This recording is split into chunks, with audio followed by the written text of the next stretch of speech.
ইমামের ছুটে গেছে ভাই, সে চলে গেছে পিছনে, তোমার টাইম দিয়ে সামনে ওই জায়গাতে দিয়ে দাঁড়ায় দেয়, তুমি তো দেবো না পায়খানা করিয়া, ঠিক কিনা? ভালো করে মনে রাখবেন, মসজিদ কার বাপের জায়গা নাই, আমার বাপের জায়গায় মসজিদ করেছি, অক্ষ করে দেওয়ার পরে তোমার বাপের নাই, ওর ভিতরে মালিকানা দাবি করলে ওই মসজিদে নামাজ হবে? আল্লাহ নবী বলেন মসজিদের মধ্যে কেউ উটের মতো জায়গা দখল করে বসে থাকবা না। উটের মতো, উদাহরণ দিচ্ছে উটের সাথে, উটের মতো মসজিদের মধ্যে জায়গা দখল করে বসে থাকবা না। কি মানে? বরাবর পিছনের জায়গা, চেয়ারম্যান নাই, মেম্বার নাই, এমপি নাই, মন্ত্রী নাই, ডিসি নাই, ওসি নাই, মন্ত্রী নাই, কোন বড় অফিসার নাই, কাহারও জন্য ওই জায়গা না। মহল্লার একটা ভিক্ষুক, তবে তার কোরআন শরীফ পড়া শুদ্ধ, ইমামতি করার যোগ্যতা আছে, ওই লোকটা ইমাম বরাবর পিছনে দাঁড়াতে পারবে। যখন ক্লাসের দরকার অনায়াসে হাত ক্লাস করে ফেলতেছে, যখন গিয়ারের দরকার পা গিয়ার দিয়ে দিচ্ছে, যখন ব্রেকের দরকার হাত করে ফেলতেছে। আপনার ওদিক বেরোনো লাগতেছে না, আপনি পিছনে বন্ধু বসে তার সাথে গল্প করতেছেন, তার মধ্যে দিয়ে চালান হয়ে যাচ্ছে। অভ্যাসে পরিণত, দাড়ি কাটতে কাটতে কাটতে অভ্যাস হয়ে গেছে, ঠিক না? দাড়ি কাটতে কাটতে অভ্যাস হয়ে গেছে, এখন দাড়ি কাটা ইজি হয়ে গেছে। আমারে 1 কোটি টাকা দিলে আমার কি দাড়িতে খুর লাগানো সম্ভব? বিড়ি খাতি খাতি অভ্যাস হয়ে গেছে, এখন বিড়ি কা কোনো ঘটনা না, গমের মধ্যে বিড়ি ধরাই ফেলে। কত যে মশারি পুড়ালে লেপে আগুন ধরালো। আবার 10 লাখ টাকা দিলে একটা বিড়ি আসছে যে খাওয়ানো সম্ভব না, ওইটার অভ্যাস নাই আমার, ঠিক কিনা? প্রত্যেকটা আমল শুরু করতে কষ্ট হয়, একবার শুরু করে দিয়ে যখন অভ্যাসে পরিণত হয় তখন কোনো কঠিন যে কঠিন মনে হয় না, সব কঠিন সহজ হয়ে যায়। বরঞ্চ সে সময় আমল না করা কঠিন। কতক্ষণ আমল না করা কঠিন।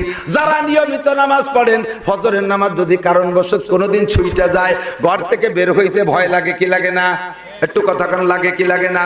ঘর থেকে বের হইতে ভয় লাগে, ও আল্লাহ নামাজ পড়ি নাই, আজ কোনো কাজে সফল হতে পারবো না, আজ মনে হয় বিপদে পড়ে যাব, আজ মনে হয় রাস্তাঘাটে অ্যাক্সিডেন্ট হবে, এমন একটা ভয় হয়। আর যারা কোনোদিন পড়ে না তারা তো রেগুলার ঘর থেকে বের হচ্ছে, গোসল ফরজ, সেই অবস্থায় গাড়ি চালায়, ফরজ গোসল নিয়ে গাড়ির স্টার্টিং ধরে, ফরজ গোসল নিয়ে গাড়ি ড্রাইভিং করে, মদ গাঁজা খাইয়া গাড়ি ড্রাইভিং করে, আল্লাহর গজব ওই গাড়ির উপরে পড়ে, ড্রাইভারের পর গজবের কারণে পুরো যাত্রী সহ খালে যায়। নামাজ ফরজ নামাজ দাঁড়ায় পড়া জানেন না মশালা? ফরজ নামাজ দাঁড়ায় পড়া ফরজ।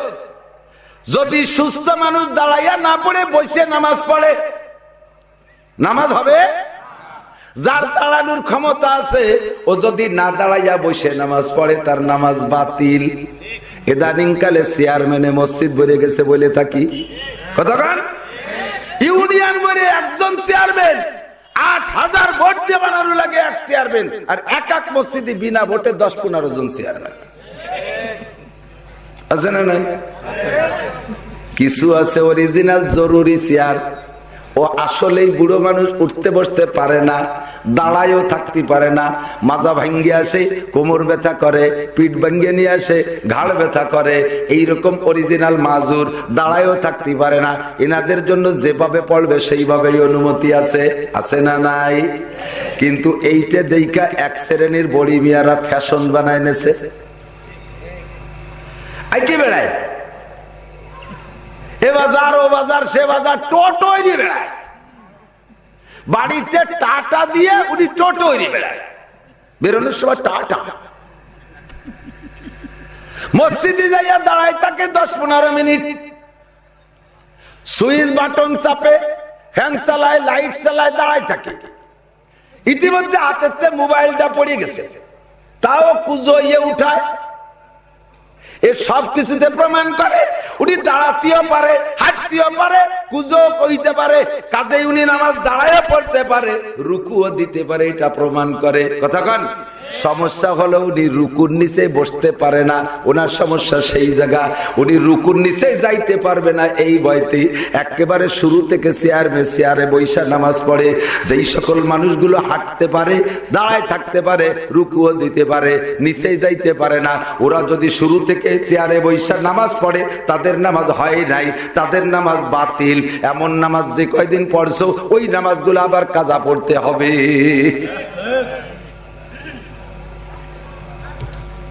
আছে না এমন?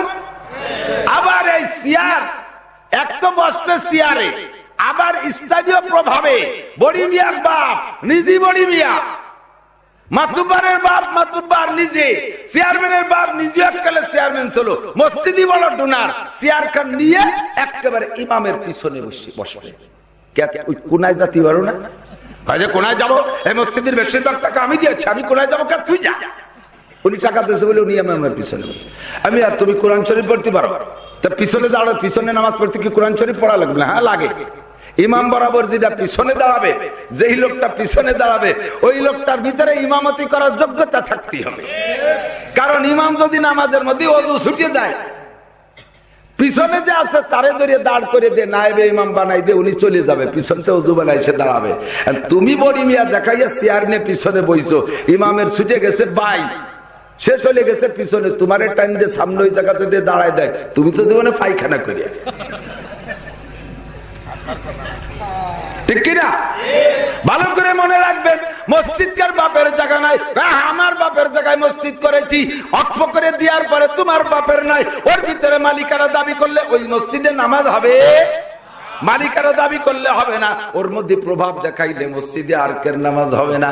প্রত্যেকদিন তুমি মসজিদে ইমামের পিছনে জায়গাটা দখল করো, যাই নামাজ একখান বিছিয়ে রেখে দাও 12 মাস কাল, ওই জায়গা যদি অন্য কেউ যে নামাজ পড়ে সে যদি না উঠে উনারে জায়গা না দেয়, তাহলে উনি ফটফট করে রাগে খানিক ভন করে মসজিদিতে ঘুরিয়ে যা ভরভরে না, মানুষের করে আদব লেহাজ নাই, যাই নামাজ বিছিয়ে দিয়ে গেছে 4 মাস আগে, সেই যাই নামাজ আর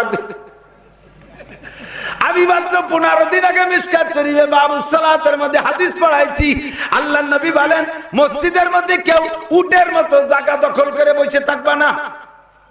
উটের মতো উদাহরণ দিয়েছে, উটের সাথে উটের মতো মসজিদের মধ্যে জায়গা দখল করে বসে থাকবে না। কি মানে? উটের মতো দখলের অর্থ হলো উটের স্বভাব, ওরে কিনে নিয়ে গোয়াল করে নিয়ে দিয়ে এবার ওরে যে সিটটা দেবেন প্রথম দিন, ওই বাড়ির যতদিন থাকবে ওই জায়গা ওই সিট ছাড়া অন্য জায়গা শোবে না, দাঁড়াবে না। যদি যাইয়ে দেখে যে ওই জায়গা আর একটা উঠ বসা, ও রাতবার দাঁড়ায় থাকবে, তবু ওই জায়গা না পালি শোবে না, বেরোয় চলে যাবে, তবু জায়গা খালি নাই, ওর জায়গায় আর একজন কেন বসলো, এই রাগেতে ঘুরে বেড়াবে, দাঁড়ায় থাকবে, শোবে না সেই অন্য জায়গায়। এই ক্লাসের মুসল্লি সারা দুনিয়া ব্যাপী আছে, যে জায়গা ডেলি বসে ওই জায়গা আর একজন বসলে রাগেতে ফটফট করে, জায়গাকে তুমি দলিল করে থইছো, যখন অক্ষ করে দেশ আম ভাবে ও জায়গা যে কেউ বসতে পারে, শুধুমাত্র ইমামের জায়গা খাস। আর ইমাম বরাবর পিছনের জায়গা চেয়ারম্যান নাই, মেম্বার নাই, এমপি নাই, মন্ত্রী নাই, ডিসি নাই, ওসি নাই, মন্ত্রী নাই, কোন বড় অফিসার নাই, কাহারও জন্য ওই জায়গা না, মহল্লার একটা ভিক্ষুক, তবে তার কোরআন শরীফ পড়া শুদ্ধ, ইমামতি করার যোগ্যতা আছে, ওই লোকটা ইমাম বরাবর পিছনে দাঁড়াতে পারবে, ঠিক না? চলে যায় জায়গা মতো। আল্লাহ পাক সহজ বুদ্ধি দিয়েছেন, সহজ মাসালা দিয়েছেন, কোন জায়গা কঠিন না। আমরা যখন বলি তখন কয়েক এত কঠিন হলে কি বাঁচা যায় নাকি, ইসলাম কি এত কঠিন? মোটেই কঠিন না শোনা। আমলে যখন পরিণত হয়ে যায়, আপনার অভ্যাসে পরিণত হয়ে যায় আমলটা, তখন আমল ইজি হয়ে যায়, তখন আমল কি হয়? ইজি হয়ে যায়। পক্ষে যে কোনো কাজ দেখবেন করতে করতে অভ্যস্ত হয়ে গেলে ওই কাজের জন্য আর চিন্তা করা লাগে না, এমনি হয়। মোটরসাইকেল প্রথম যেদিন চালানো শিখছেন, শিখার পরে রাস্তায় যাতে গেলে কত চিন্তা করা লাগে না, গিয়ার সামনে দিতে যাইয়া পাড়ায় দিয়ে পিছনে চলে যায়, ক্লাস করতে যাইয়া ব্রেক করে ফেলে, একটা করতে আর একটা হয়। প্রত্যেকটা মনে করে করে করা লাগে, প্রত্যেকটা স্মরণ করে করে খেয়াল রেখে করা লাগে। কিন্তু চালাতে চালাতে 2-5 বছর 2-1 বছর চালানোর পরে তারপরে কি আর কিছু খেয়াল করা লাগে? যখন ক্লাসের দরকার অনায়াসে হাত ক্লাস করে ফেলতেছে, যখন গিয়ারের দরকার পা গিয়ার দিয়ে দিচ্ছে, যখন ব্রেকের দরকার হাত করে ফেলতেছে। আপনার ওদিক বেরোনো লাগতেছে না, আপনি পিছনে বন্ধু বসে তার সাথে গল্প করতেছেন, তার মধ্যে দিয়ে চালানো হয়ে যাচ্ছে, অভ্যাসে পরিণত। দাড়ি কাটতে কাটতে কাটতে অভ্যাস হয়ে গেছে, ঠিক না? দাড়ি কাটতে কাটতে অভ্যাস হয়ে গেছে, এখন দাড়ি কাটা ইজি হয়ে গেছে। আমার 1 কোটি টাকা দিলে আমার কি দাড়িতে খুর লাগানো সম্ভব? বিড়ি খাতে খাতে অভ্যাস হয়ে গেছে, এখন বিড়ি কাটানো ঘটনা না, গমের মধ্যে বিড়ি ধরাই ফেলে। কত যে মশারি বুড়ালে আর লেপে আগুন ধরালো। আবার 10 লাখ টাকা দিলে একটা বিড়ি স্টেজে খাওয়ানো সম্ভব না। ওইটার অভ্যাস নাই আমার, ঠিক কিনা? প্রত্যেকটা আমল শুরু করতে কষ্ট হয়, একবার শুরু করে দিয়ে যখন অভ্যাসে পরিণত হয় তখন কোনো কঠিন যে কঠিন মনে হয় না, সব কঠিন সহজ হয়ে যায়। বরঞ্চ সে সময় আমল না করা কঠিন। কতক্ষণ আমল না করা কঠিন। যারা নিয়মিত নামাজ পড়েন, ফজরের নামাজ যদি কারণবশত কোনোদিন ছুটে যায়, ঘর থেকে বের হইতে ভয় লাগে কি লাগে না? একটু কথা কান লাগে কি লাগে না? ঘর থেকে বের হইতে ভয় লাগে। ও আল্লাহ, নামাজ পড়ি নাই, আজ কোনো কাজে সফল হতে পারবো না, আজ মনে হয় বিপদে পড়ে যাব, আজ মনে হয় রাস্তাঘাটে অ্যাক্সিডেন্ট হবে, এমন একটা ভয় হয়। আর যারা কোনোদিন পড়ে না তারা তো রেগুলার ঘর থেকে বের হচ্ছে, গোসল ফরজ, সেই অবস্থায় গাড়ি চালায়, ফরজ গোসল নিয়ে গাড়ির স্টার্টিং ধরে, ফরজ গোসল নিয়ে গাড়ি ড্রাইভিং করে, মদ গাঁজা খাইয়া গাড়ি ড্রাইভিং করে। আল্লাহর গজব ওই গাড়ির উপরে পড়ে, ড্রাইভারের পর গজবের কারণে পুরো যাত্রী সহ খালে চইলা যায়।